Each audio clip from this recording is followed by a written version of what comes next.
Good morning student. ये हमारा last chapter है जन संचार माध्यम। इस माध्यम के अंतर्गत में क्या क्या आते हैं? संचार, प्रिंट मीडिया, ठीक है, और संपादन आते हैं। समाचार लेखन भी आता है। समाचार लेखन चूंकि मैंने पहले वीडियो में बता दिया था, तो आज मैं इसको संचार, तो सबसे पहले हम संचार पढ़ते हैं। संचार होता क्या है? संचार है एक स्थान से दूसरे स्थान तक पहुंचाने की प्रक्रिया को संचार कहा जाता है। ठीक है, संचार यानी यानी एक स्थान से दूसरे स्थान पर विचरण करते रहना, ये होता है संचार। तो संचार के अंतर्गत में बहुत सारी चीज आती हैं, यानी कि जो भी समाचार हो गए, समाचार पत्र हो गए, ठीक है, जैसे रेडियो के द्वारा हो गए, टीवी के माध्यम से हो गए, ये सब संचार के माध्यम हैं। ठीक है, इनके द्वारा ही हम सभी को संचार यानी हमारा मनोरंजन होता है। तो इन सब का मुख्य आधार क्या है? हमें नई जानकारी, शिक्षा से रिलेटेड, चाहे वो खेल से रिलेटेड हो या फिर चिकित्सा से रिलेटेड हो, बहुत सारी चीज़ों से रिलेटेड हमें जानकारी संचार के माध्यम से मिलती है। तो इसमें संचार में होता क्या है? संचार करता रहता है। ठीक है, अब संचार के अंतर्गत में कूट द्वारा संप्रेषण, ठीक है, उसके बाद कूट वाचन। तो कूट द्वारा संप्रेषण क्या होता है? जैसे कि यहाँ पे बताया गया है कि कुटी, इसको एनकोडिंग भी कहा जाता है, यानी जो संदेश होते हैं संचार के माध्यम से, जो संदेश होते हैं उन संदेशों को कुछ संकेतों के माध्यम से पहुंचाया जाता है। उन संकेतों को क्या कहा जाता है? कूट द्वारा संप्रेषण। ठीक है, यानी एनकोडिंग कहा जाता है। ठीक, उसी प्रकार उसके बाद आते हैं कूटवाचन। कूटवाचन क्या होता है? इसमें उन्हीं संदेशों को उल्टी प्रक्रिया, यानी उन संदेशों को प्राप्तकर्ता तक जो संकेत दिए गए उन्हीं तक पहुंचाने की प्रक्रिया को कूटवाचन कहा जाता है। अब उस कूटवाचन के बाद ये प्रक्रिया पहुंची प्राप्तकर्ता के बाद, फिर प्राप्तकर्ता से जो प्रतिक्रिया हुई वह संचारकर्ता का, अर्थात ये एक माध्यम है। सबसे पहले संचारकर्ता, उसके बाद कूट द्वारा संप्रेषण, उसके बाद कूटवाचन, प्राप्तकर्ता, फिर प्रतिक्रिया। तो ये सब क्या है? संदेश संचार के अंतर्गत आते हैं। अर्थात ये पूरी प्रक्रिया किसके अंतर्गत आती है? संचार के अंतर्गत आती है। तो संचार के अंतर्गत बहुत सारे हैं, जैसे कि इसमें अब अंत में आएंगे हम लोग फीडबैक। तो जो संचार करता, यानी जो संचार पूरा फैल गया, ठीक है, फैलने के बाद जो फीडबैक हमको मिलता है उससे पता चलता है कि इस संचार में कौन कौन सी त्रुटियां आई थी। ठीक, तो उसी प्रकार यहाँ पे बताया गया है कि संदेश को, जो संचार की भूमिका जो है, किसी संदेश को भेजने वाला स्रोत कहलाता है। उसका प्रथम गुण है संदेश की स्पष्टता को स्पष्ट करना। अब यहाँ पर हम जनसंचार के बारे में पढ़ते हैं। तो जनसंचार क्या होता है? जनसंचार के द्वारा, जन का मतलब होता है लोग, और संचार का मतलब मैंने पहले बताया कि जो भी विषय है उसके बारे में एक स्थान से दूसरे स्थान तक फैलाना। तो ये फैलाने की जो दशा है वो किस आधार पर होती है? उसके लिए बहुत सारे हैं, जैसे हमारे पत्रिकाएं हो गए, समाचार पत्र हो गया, उसके साथ ही इंटरनेट हो गया, फ़ोन के द्वारा हो गया। तो ये सारी चीज़ें क्या है? माध्यम है। ठीक है, जनसंचार के ये माध्यम के अंतर्गत आते हैं।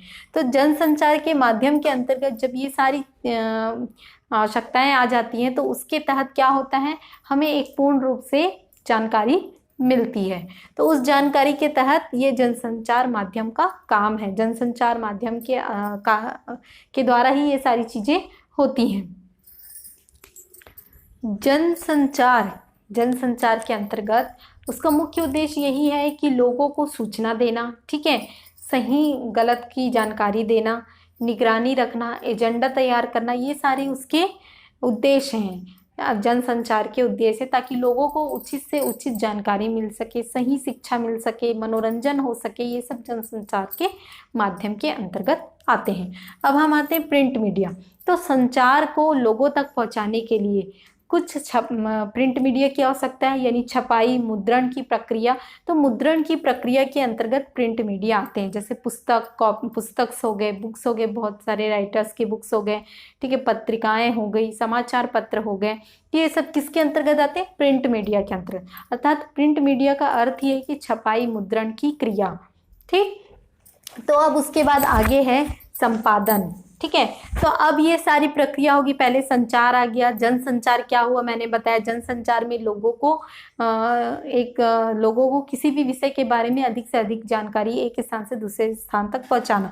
तो ये प्रक्रिया मैंने बताई संचारकर्ता से। लास्ट में प्रतिक्रिया बताई जाती है कि किस प्रकार से हुआ, ये जो संदेश जो पहुंचा उसका उद्देश्य क्या था, ये समझ में आता है। तो अभी इन्हीं उद्देश्यों को संपादन जो रहता है, जिसे संपादक भी कहा जाता है, तो ये सारे विषयों को में एकत्रित करता है।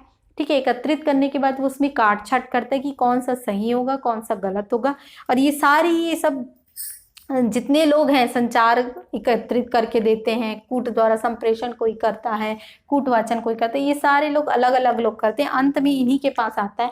और जो भी ये संपादित कर देते हैं, ठीक है, संपादित कर देने के बाद सारी जिम्मेदारी इन्हीं की हो जाती है। अगर उसमें कुछ भी गलत होता है, कुछ गलत शब्दों का प्रयोग हो जाता है, तो सारी जिम्मेदारी इस संपादन यानी संपादककर्ता पर ही हो जाती है। तो संपादन में क्या है, मतलब जितने जो भी टॉपिक है उससे रिलेटेड सही शब्दों का लिखा गया है कि नहीं, कोई स्पेलिंग मिस्टेक है कि नहीं, उसमें सही भाषा का प्रयोग किया गया है कि नहीं, उसमें सही जानकारी दी गई है कि नहीं, कोई कन्फ्यूज़न तो नहीं है, सही मार्गदर्शन है कि नहीं, ये सारी जिम्मेदारी संपादन की यानी संपादन यानी संपादककर्ता की भूमिका के अंतर्गत होती है। उसकी जिम्मेदारी रहती है कि ये सारी चीज़ें जो हो रही हैं वो सही रूप में सुचारू ढंग से हो रही हैं कि नहीं। ये हमारा आज का टॉपिक था। उसी टॉपिक के अंतर्गत मैंने संचार बताया, प्रिंट मीडिया बताया और संपादन बताया। तो संचार के सबसे बड़े माध्यम के रूप में सबसे पहले रेडियो का विकास हुआ, और रेडियो का विकास सन 1892 में हुआ था। ठीक है, और उसके बाद एफएम रेडियो उतरा, जो हमारे आज की जनरेशन के मुताबिक एफएम रेडियो है। लेकिन सबसे पहले रेडियो के द्वारा ही संचार का मार्ग होता था, यानी संचार विकसित हुआ था। उसके बाद फिर टेलीविज़न आया। तो टेलीविज़न के द्वारा टेलीविज़न ने भी मनोरंजन का रेडियो में क्या होता है, रेडियो में आप सिर्फ सुन सकते हैं, उसे देख नहीं सकते। लेकिन टेलीविज़न में क्या होता है, आप उसे सुन और देख दोनों काम कर सकते हैं। तो आज के समय में रेडियो के मुताबिक टेलीविज़न को ज़्यादा लोग पसंद करते हैं, ज़्यादा उसकी ओर आकर्षित होते हैं। उसके बाद फिर है इंटरनेट। ठीक है, तो अभी संचार के माध्यम के अंतर्गत आया इंटरनेट। तो इंटरनेट क्या हुआ, इंटरनेट से आप हर किसी से कनेक्ट हो सकते हैं, हर किसी से अपनी बात कर सकते हैं। ठीक है, तो उसके अंतर्गत में बहुत सारी है, मतलब जैसे टेलीविज़न से आप किसी से कनेक्ट नहीं हो सकते, आप उसे देख सकते हैं, आप उसे सुन सकते हैं, रेडियो में भी आप सुन सकते हैं। लेकिन इंटरनेट से आप कनेक्ट होके कहीं पर भी किसी से भी बात कर सकते हैं, उसके बारे में जानकारी, ब्लॉग बना सकते हैं और अपने संदेश को विश्व भर में पहुंचा सकते हैं। लेकिन टेलीविज़न में आप संदेश पहुंचा नहीं सकते, आप सिर्फ संदेश ले सकते हैं, अर्थात आप ग्रहण कर सकते हैं। तो इस प्रकार इंटरनेट हो गया, टेलीविज़न हो गया, रेडियो हो गया, और उसके साथ भारतीय सिनेमा भी हमारे मतलब संचार के माध्यम के अंतर्गत ही आती है। इस प्रकार हमारा टॉपिक कंप्लीट होता है। Thank you.